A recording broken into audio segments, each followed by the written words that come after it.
Строительство школ, дорог, борьба с коррупцией и криминалом, реализация крупных проектов. Такая работа руководства страны получила высокое доверие народа к правительству. Это результаты опроса. На этот раз его проводили не отечественные социологи, а специалисты Всемирного банка. Мы видим, что идет положительная тенденция с начала запуска.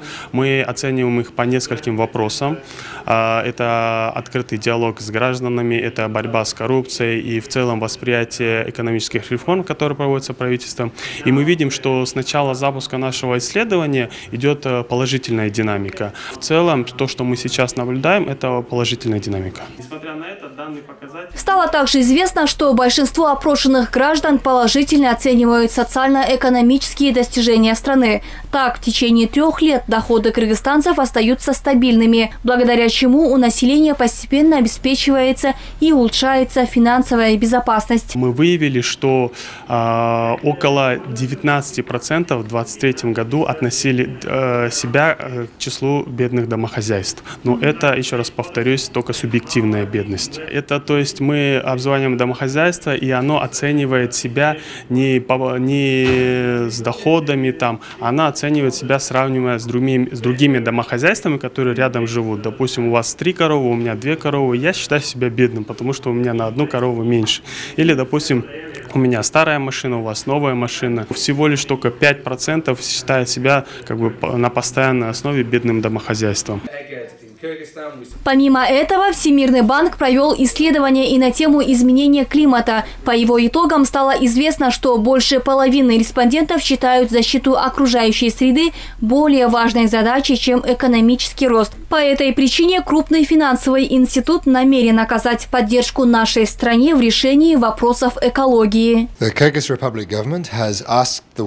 Правительство Кыргызстана попросило у Всемирного банка помощи обеспечить универсальный доступ к воде для населения. Сейчас готовится программа для того, чтобы население страны имело доступ к питьевой воде. Она будет реализовываться в Кыргызстане в течение 10 лет. Важным фактором является и продовольственная безопасность. А для ее обеспечения нужно достаточное количество поливной воды. В нашей программе будет включен вопрос и об этом. Подобные исследования проводятся ежемесячно, а стартовали они в декабре 2021 года. В каждом месяце участие принимают 1500 семей. Координирующей стороной данных опросов во Всемирном банке является британская сторона.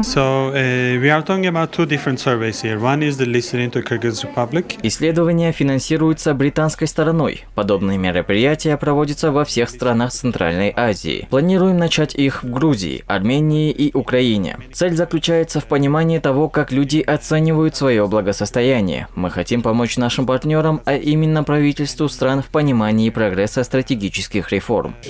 Итоги исследований будут использовать соответствующие госорганы при решении существующих вопросов. Во Всемирном банке отметили, что подобные мероприятия проводятся в рамках проекта для эффективного управления экономического роста стран-партнеров.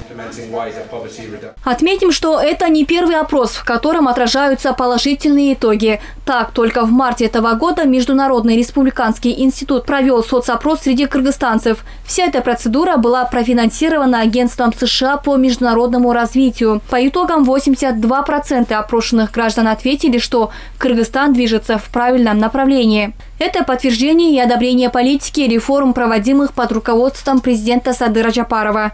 Если посмотреть на рейтинги глав европейских государств и мировых лидеров, то у нашего президента сравнительно гораздо высокий рейтинг. 82% населения Кыргызстана поддерживают политику президента Садыра Джапарова. В Индии Нарендра Моди обладает поддержкой на уровне 77%. Швейцария Ален Берсе пользуется поддержкой на уровне 57%. Италия Джордано Мелони имеет 44% поддержки. Испания Педро Санчес поддерживается 38% населения. США Джо Байден обладает 37% поддержкой. Франция Эммануэль Макрон имеет 24% поддержки. Германия Олаф Шольц пользуется лишь 5% поддержкой населения. По оценкам политологов, это очень даже хороший показатель в международной практике, потому что прежде всего это показатель эффективности работы руководства страны. Ахмур Нурдинова, Эльдар Анарбеков, ЛТР, Бишкек.